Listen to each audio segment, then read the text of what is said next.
জি, আমার আজকে আসার এখানে উদ্দেশ্য হলো যে এখানে আমার মেয়ে আয়েশা বিনতে সিদ্দিক, তার এখানে জীবন মরণের একটা বিষয়, যেটা আপনারা এর মধ্যে শুনছেন যে 48 দিনের আমার মেয়ে লাইফ সাপোর্টে আছে, ভেন্টিলেশন সাপোর্ট। এখন হসপিটাল অথরিটি চাচ্ছে যে ভেন্টিলেশন তারা অফ করে ফেলবে। রিজনিং তাদের হচ্ছে যে সে সিভিয়ার ব্রেন ইনজুরি, এই ইনজুরি তারা মনে করে যে এটা রিকভার হবে না। সো যেহেতু রিকভার হবে না, তাহলে তাকে আসলে তারা মনে করে যে যে ভেন্টিলেশন অফ করে ফেলা উচিত, তার আসলে লাইফের প্রয়োজন মনে করে না। এখন এই অবস্থা অবশ্যই আমি বাবা এবং আমার ওয়াইফ মা হিসেবে কোনোভাবে আমরা এটা মেনে নিতে পারি না, মেনে নেওয়ার মতো নয়। আমার মেয়ের আমি মনে করি যে এবং তারা কোনো হেলথ ইস্যুজ, অন্য কোনো কনসার্ন নাই, হেলথ ইস্যুজ আমরা এটা মেনে নিছি যে সিভিয়ার ব্রেন ইনজুরি আছে, হয়তো সে সিভিয়ার ডিসেবিলিটি নিয়ে থাকবে। সো এই বাস্তবতা তো আমরা মেনে নিছি, বাট এখানে অল্টারনেটিভ আছে। সেখানে যদি তারা হোম ভেন্টিলেশন প্রোভাইড করা হয়, সেটা আমরা যথেষ্ট ফ্যামিলি মেম্বার আছি, আমি নিজে আমার ওয়াইফ, আমরা লুক আফটার করার মতো যথেষ্ট সক্ষম। এখন কিন্তু তারা এতে এগ্রি করতেছে না, আমরা এই প্রস্তাব দিছি, তারা বলতেছে যে না, যেহেতু বেবির ইমপ্রুভ হওয়ার সম্ভাবনা নাই, আমরা ভেন্টিলেশন অফ করে ফেলবো। এখন এটা না মানে আপনারা কি করবেন? Right, right. না, এখন আমরা এছাড়াও আমরা চাচ্ছিলাম তাহলে ইন্ডিপেন্ডেন্ট এক্সপার্ট ওপিনিয়ন আনতে ওভারসিজ থেকে। এর জন্য আমরা ইতালি সহ আরো বিভিন্ন কয়েকটা দেশে যোগাযোগ করি। আমাদের সাথে royal London hospital authority agree হয়, ঠিক আছে আমরা সেকেন্ড ওপিনিয়ন আনবো।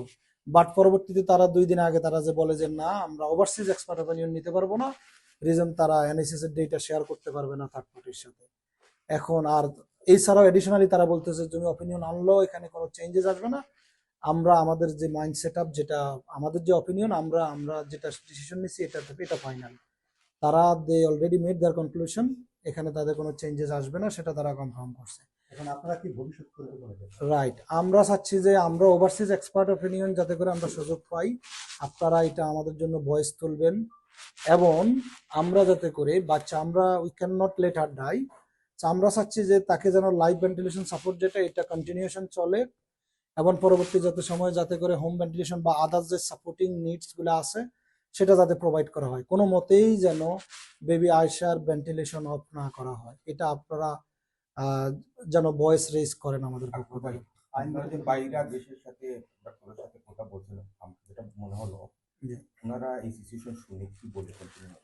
এখানে বিষয়টা হচ্ছে তারা টাইমিং জানতে চাচ্ছে, কতদিনের মধ্যে তারা অপিনিয়ন দিতে হবে, এবং আমি তাদেরকে বিভিন্ন মেডিকেল এভিডেন্স, বিভিন্ন সাপোর্টিং যে ডকুমেন্টস গুলো সেটা দিছি।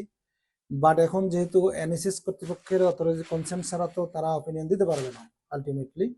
আমি তো নিলে হয়তো ইন পার্সন নিতে পারি, বাট সেটা তো তারা কনসিডারেশনে নেবে না, সেটা তো নেওয়া কোনো বিষয় না। এখন সেটা তো ডিপেন্ড করে এনএসএস এগ্রি করলে সারা কতদিনের সময় দিবে, সেটা অনুযায়ী আমরা ওভারসিজ এক্সপার্টের অপিনিয়ন নিতে পারবো। বাট আমি অনেকের সাথে কথা বলছি, হোপফুল যে এর মাঝে যে কোনো একজন আমরা ইয়ে করতে পারবো, এবং এগ্রিও আছে কয়েকজন। রাইট, রাইট, যে সেটা তো তারা তো এক্সপার্ট অপিনিয়ন নিতে চাচ্ছেন, কিন্তু সেটা তো এনএসএস রয়্যাল লন্ডন অথরিটি তো সেটা এগ্রি করতেছেন না, তারা তো ওভারসিজ এক্সপার্ট তারা অ্যাকসেপ্ট করবেন না। সো দেয়ারপর আমরা তো এখানে আসলে